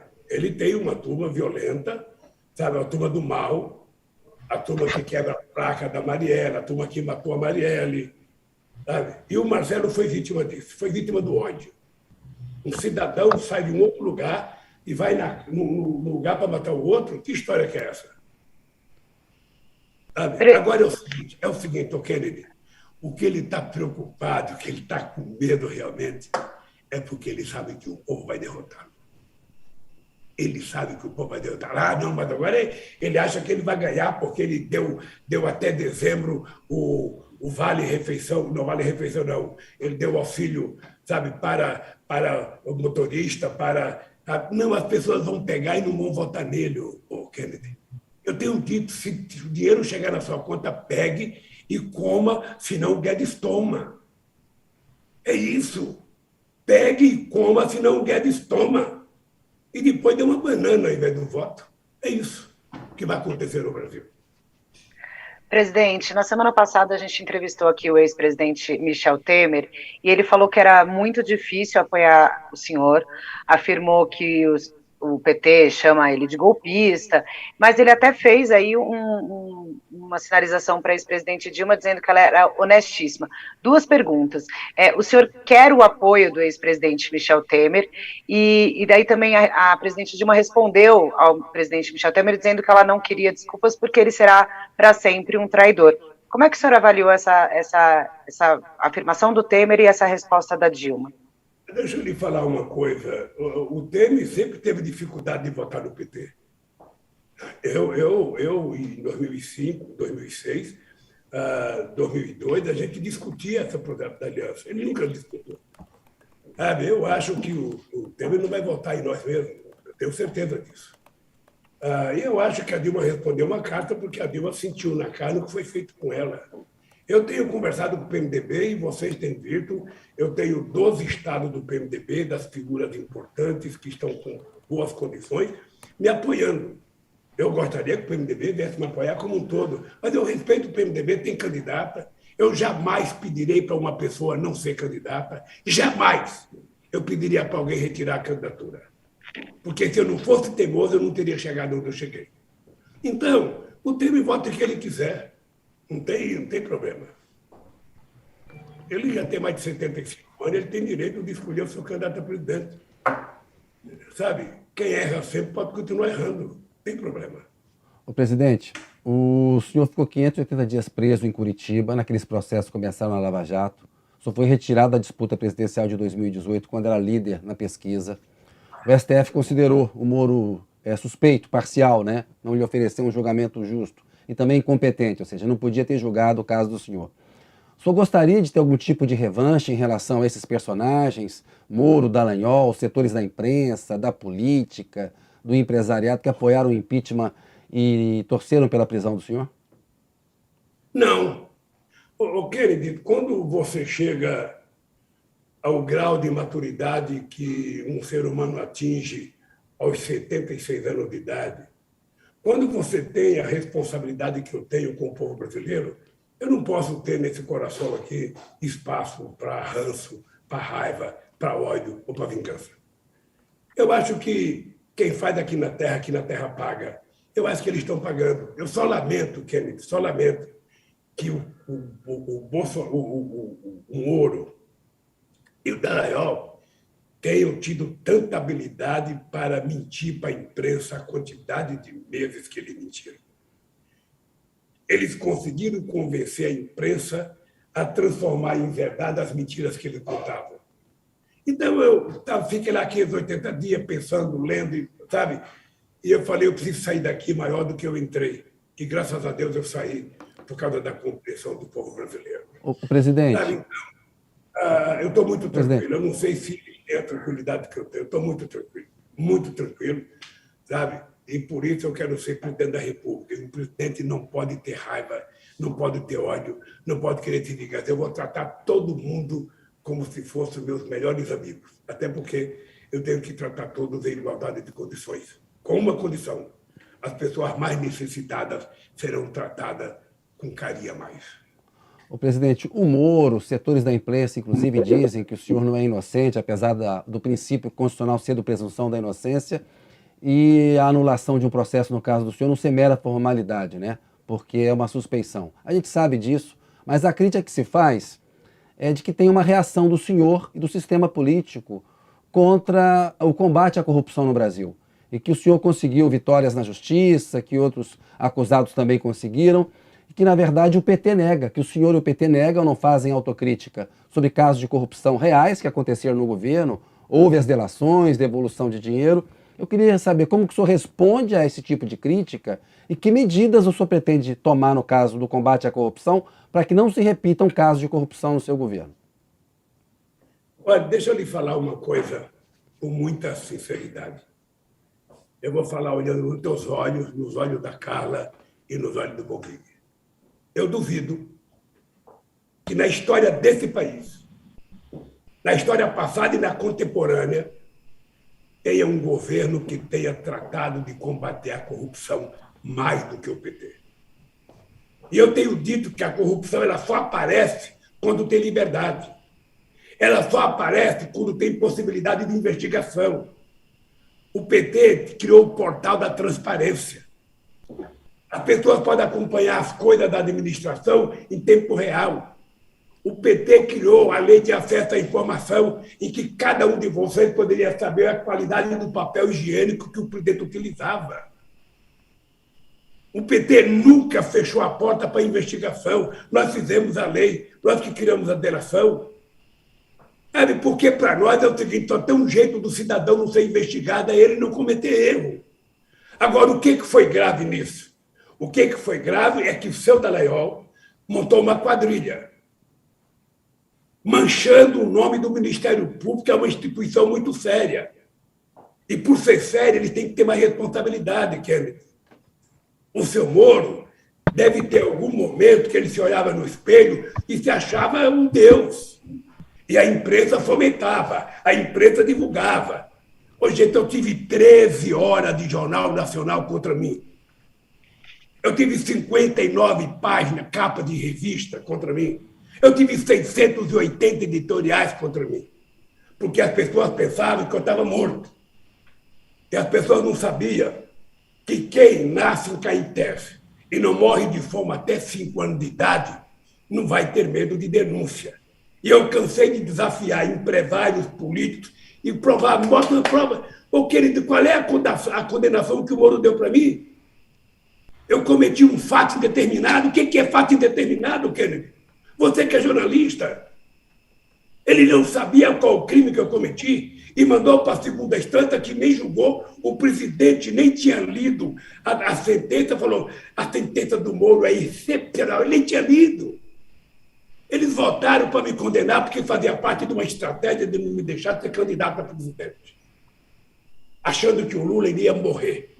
Pois cá estou eu, feliz, casado de novo, casei dia 18 de maio. Hoje eu sou um homem apaixonado pelo Brasil, apaixonado para resolver os problemas do Brasil e apaixonado pela Janja. Você acha que um homem desse vai ter ranço contra quem? Contra figuras que eu nem conheço e que eu tive a sorte, porque foi Deus que me ajudou, e no primeiro depoimento dizer para o Moro, você está condenado a me condenar porque a mentira já foi longe demais. E aconteceu o que eu previ. Por isso eu estou tranquilo, sem raça, sem raiva, sem desejo de vingança, mas o desejo de reconstruir esse país para o povo brasileiro. Eu quero que o povo pobre deixe de ser pobre. As pessoas precisam parar de pensar que pobre gosta de coisa de segunda, carne de segunda, feira de segunda, roupa de segunda. Não, a gente gosta de tudo de primeira. O povo quer comer bem, quer se vestir bem, quer ganhar bem, quer passear bem, quer ir para restaurante. E é isso que eu quero garantir. O povo quer estar na universidade, as pessoas pobres querem ser doutoras, e é isso que eu vou fazer, Kennedy. E é isso que gerou tanto ódio. Ah, porque o aeroporto está cheio de gente, é a desgraça do Lula. O aeroporto virou uma rodoviária, é a desgraça do Lula, que pobre agora está viajando de avião. Eu quero mais pobre viajando de avião, mais pobre comprando carro para o trânsito, ficar entupido até os prefeitos fazerem a rua boa. É esse país que eu quero, gente. Eu tenho certeza que é o país que vocês querem, porque o país deles aumenta a violência, aumenta a criminalidade, aumenta o assalto, aumenta a prostituição. Mas nesse país eu não quero. Eu quero um país em que não tenha violência, porque o Estado estará presente fazendo as coisas. Não é a polícia que resolve, é o Estado. O Estado tem que estar nas comunidades com educação, com cultura, com emprego, com lazer, com escola de tempo integral, Kennedy. Fique certo que esse país nós vamos fazer. Fique bem, se cuide bem, faça ginástica, levante de manhã, ande, a engrossar essas canelas suas, que você vai ter que correr atrás de mim, viajando o Brasil para ver as coisas que vai acontecer. Presidente, o senhor está falando aí já de futuro, né? Uma das causas que são apontadas, até como motivadoras de eventuais desvios, de irregularidades, é o sistema da reeleição que foi criado no Brasil, né? Com essa ideia de que qualquer um que assume o cargo, ele assume o cargo num dia, no dia seguinte ele começa a trabalhar não apenas para o mandato, não apenas para o cidadão, né, para o país, que é o dever dele, mas também para se reeleger. E aí vem compra de apoio político, aí vem aparelhamento, vem tudo mais. Eu gostaria de saber se o senhor concorda com isso e se o senhor, de alguma maneira, já pensa, está disposto a disputar um outro mandato, se for eleito.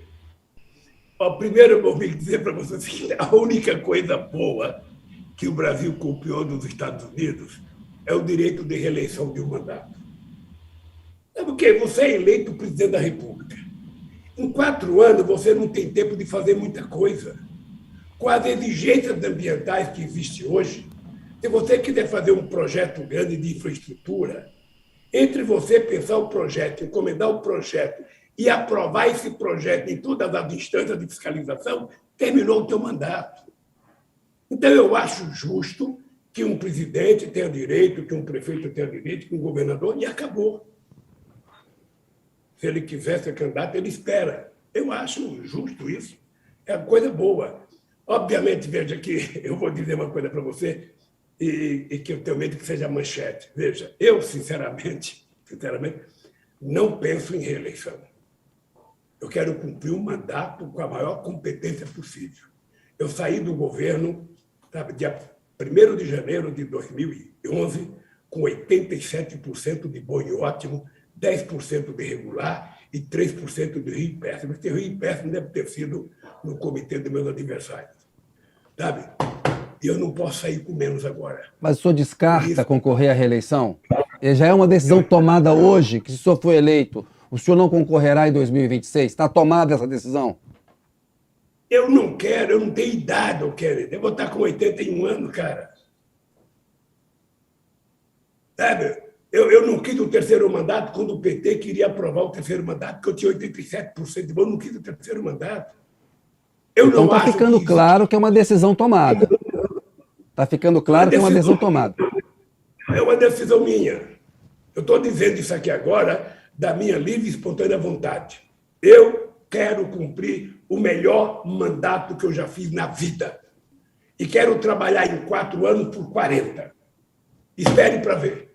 Quando eu digo para vocês que eu tenho 76 anos de idade, energia de 30 e tesão política de 20, não tesão política, tesão, só o tesão, vai, de 20, ou seja, é porque eu estou assim, cara.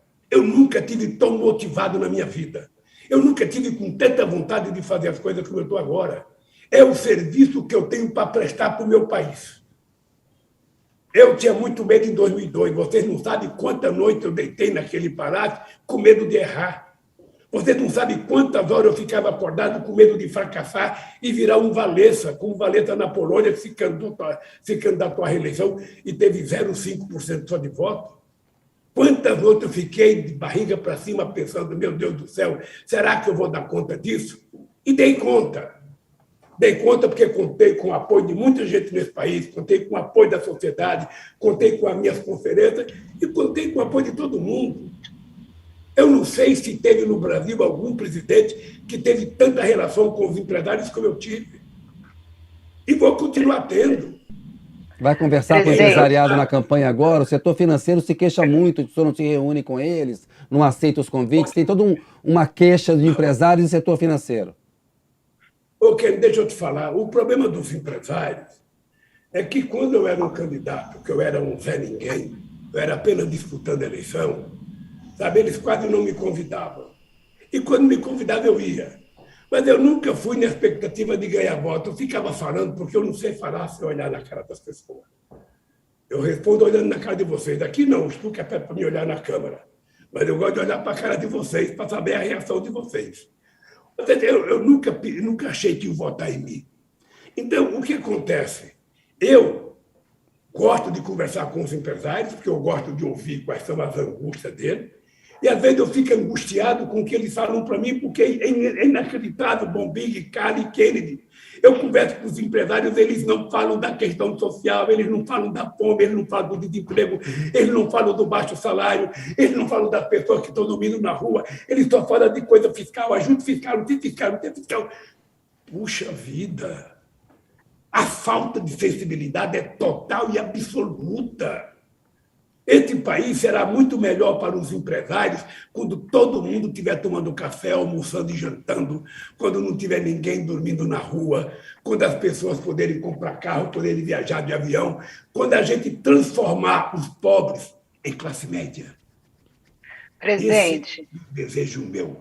Eu quero que as pessoas vivam como você, Carla, bem vestida, bonita, bem pintada. Eu quero que as pessoas sejam assim.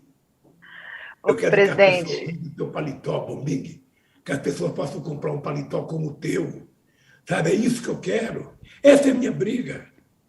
Sabe, eu era assim quando eu era metalúrgico, quando eu estava dentro de uma fábrica. Eu nunca gostei de ser tratado como um cara inferior. Sabe, essa briga que nós temos que fazer, e essa briga não é minha. Essa briga é tua, Ken, é tua, Bombig, e é tua, cara. Essa briga é de todos nós que conquistamos o direito de comer, que conquistamos o direito de ser alguém na vida, estender a mão para a gente ajudar os outros. Não é passar e virar o pescoço como se a gente não tivesse nada com isso.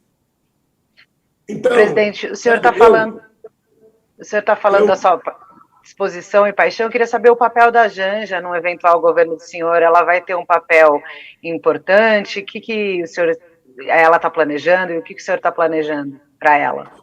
Ô, Carla, se você fosse candidata a presidente e ganhasse, qual seria o papel do teu marido? Ah, não sei, presidente. Não, veja, porque a Janja é minha companheira, sabe? E eu, obviamente, acho que eu estarei muito melhor se ela me ajudar. Sabe? Eu não acho que a mulher do presidente tenha que ter um ministério, tenha que ter... Sabe, a mulher do presidente tem que ser mulher do presidente, tem que ajudar ele, tem que discutir com ele, sabe, tem que aconselhar ele, tem que ser contra a coisa que ele quer fazer, brigar com ele. É esse o papel. Agora, eu também não perguntei para ela. E ela é uma jovem senhora, sabe, que tem pensamento próprio, que tem cabeça boa, sabe? E, às vezes, melhor do que a minha. Então, ela terá a liberdade de pensar, sabe, o que ela quer fazer para me ajudar. Eu, sinceramente, estou tranquilo com relação a isso. Uhum. Presidente, aproveitando, em relação à PGR, né, qual critério que o senhor pretende usar para indicar o PGR no governo? O senhor fará como o presidente Jair Bolsonaro, indicará alguém de confiança, ou vai seguir a lista dos procuradores? Enfim, como é que o senhor está pensando em relação a essa questão da PGR? Carla, você tem que deixar um pouquinho de suspense. Porque se eu for contar tudo que vai acontecer, não tem suspense, fica um governo muito previsível. Não, presidente, a gente tem que aproveitar essa primeira entrevista aqui, que está audiência alta, qualificada, o senhor falar. Eu aprendi uma lição de vida. Eu respeito, você não sabe o respeito que eu tenho pelo Ministério Público. Eu acho uma instituição excepcional. E toda vez que eu fui na posse de um procurador, eu dizia, gente, vocês têm uma função muito importante, por isso você tem que ter mais responsabilidade, vocês não podem brincar com as pessoas, vocês não podem fazer acusação falsa. Para vocês acusarem e tornar público, vocês têm que saber se é verdade, porque vocês matam a vida de prefeito no interior, sabe? Vocês não sabem o inferno que vocês fazem quando vocês fazem a denúncia leviana. E no meu caso foi leviandade. Então eu vou pensar como é que eu vou escolher essa gente. Agora eu posso te dizer que eu não vou votar, não vou indicar ministro da Suprema Corte por religiosidade. O presidente. Eu vou indicar. Presidente, nós estamos chegando aqui ao final, só um minutinho, Bombig. A assessoria está pedindo aqui pelo Zap para a gente encerrar. A gente tem um pouquinho ainda, mas para encerrar com o senhor, o Bombig tem mais uma pergunta importante e a gente vai. Eu sei que o senhor tem compromisso, tem agenda aí, mas tem algumas questões internacionais que eu queria ver com o senhor ainda. O Bombig vai fazer uma pergunta e a gente vai estar caminhando para o encerramento, tá bom? Essa é um pouco internacional também, mas obviamente nacional, presidente. Questão ambiental. Queria que o senhor falou um pouquinho lá no começo, mas queria que o senhor falasse um pouco mais dessa visão, seja economicamente quanto politicamente, né? Tivemos esses crimes bárbaros recentemente. Como é que o senhor olha essa questão ambiental, inclusive com esse olhar no exterior também? Ô, Bombig, a questão ambiental hoje ela toma uma dimensão que ela não tinha 20 anos atrás. Hoje é humanamente impossível você querer discutir modelo de desenvolvimento se você não levar em conta a questão climática. Hoje já está provado e comprovado de que a questão climática, a falta de respeito, está mudando o clima. E nós estamos sendo vítimas, e as maiores vítimas são os mais pobres. Então, veja, eu era presidente quando nós criamos o Fundo Brasil, Noruega e Alemanha. Eu defendo a ideia que o Brasil é soberanamente dono da Amazônia. Ela é nossa. Mas nós precisamos ser mais do que isso. Além da gente ser dono, a gente precisa construir parceria para pesquisar, para investigar. A gente não tem que abrir mão da soberania, o que a gente tem que compartilhar para o bem da humanidade, não apenas a nossa Amazônia, mas a Amazônia do Peru, a Amazônia da Venezuela, a Amazônia da Colômbia, ou seja, pegar os países amazônicos e a gente tentar junto, sabe, criar condições da gente fazer daquilo um centro de pesquisa mundial para tentar ajudar a sobrevivência da humanidade e a melhoria da qualidade ambiental no mundo. Isso vale para todos os biomas. Sabe, é isso que eu vou fazer. Essa é uma coisa que você pode saber, sabe, que eu e o Óculos vamos viajar o mundo tentando mostrar o que a gente quer fazer. A gente sabe que lá tem 25 milhões de habitantes, a gente sabe que as pessoas precisam trabalhar, que as pessoas precisam melhorar de vida, sabe? É por isso que a gente tem que defender a Zona Franca de Manaus. É por isso que a gente precisa garantir que tem indústria mais limpa lá, indústria não poluente. Então, eu vou tratar isso com um carinho muito especial. Nós vamos, quando tiver pronto o programa, eu faço questão de mandar para você distribuir para as pessoas aí que trabalham no UOL, o programa nosso sobre a questão ambiental.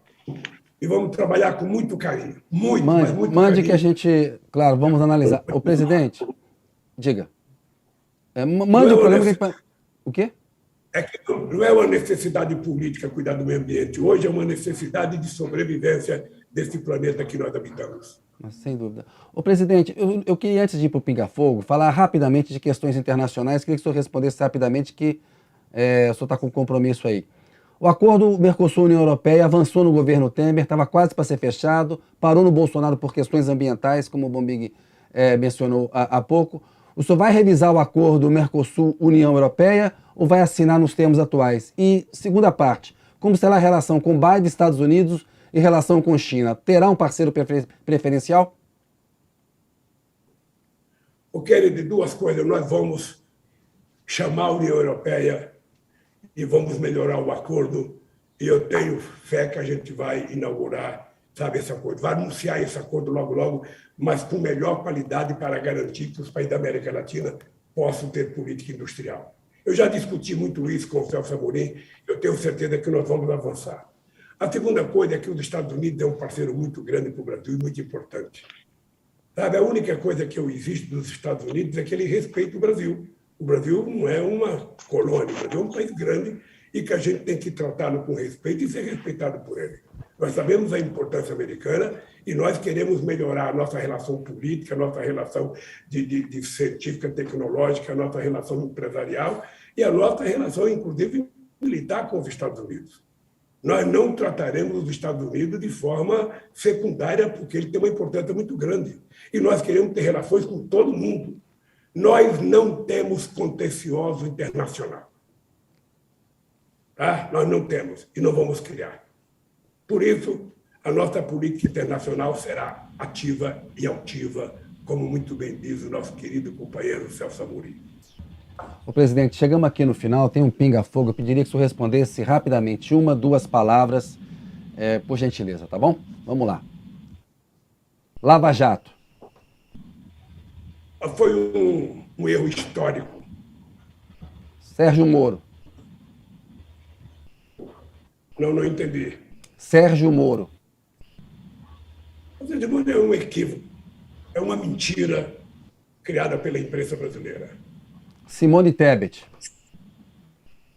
Olha, eu não conheço a Simone, por isso eu não vou fazer julgamento. Eu sei que ela foi uma boa senadora. Ciro Gomes. Olha, poderia ser melhor. Ditadura militar de 64. Um erro histórico desse país. Tancredo Neves. Foi uma das pessoas mais inteligentes que eu conheci. José Sarney. José Sarney, presidente. José Sarney. Sarney. José Sarney foi o companheiro que garantiu a transição democrática desse país. Fernando Collor de Mello. Olha, foi um equívoco do povo brasileiro que resultou no que resultou. Itamar Franco. Eu acho que foi uma pessoa das mais sinceras que eu conheci. Fernando Henrique Cardoso. Olha, foi um democrata, uma pessoa que foi muito útil ao nosso país. Dilma Rousseff. Uma grande companheira minha, injustiçada. Michel Temer. Um equívoco.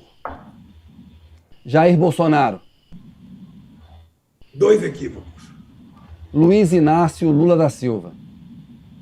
Não sei. Janja. Olha, eu sou suspeito para falar bem. Janja é a mulher da minha vida agora. Brasil. Olha, é um país maravilhoso que merece ser bem melhor e está bem melhor do que está hoje. Presidente, agradeço muito a entrevista do senhor aí, a paciência, muito obrigado. Está renovado o convite aí para a primeira entrevista como presidente eleito se vencer a eleição. Agradeço muito aí a atenção do senhor e a entrevista que o senhor deu aqui ao UOL para a gente, a primeira aí como candidato oficial. Muito obrigado, quero um abraço comigo, um abraço, Carla. Até outra oportunidade, se Deus quiser. Até uma próxima. Abraço, Bombig. Abraço a todos. Abraço, Carla. Abraço, Kennedy, Bombig, abraço, presidente. Obrigada pela entrevista. Pois é. Obrigado a vocês todos. A entrevista com o ex-presidente Lula acaba aqui. Eu agradeço muito a audiência. Um abraço e até uma próxima.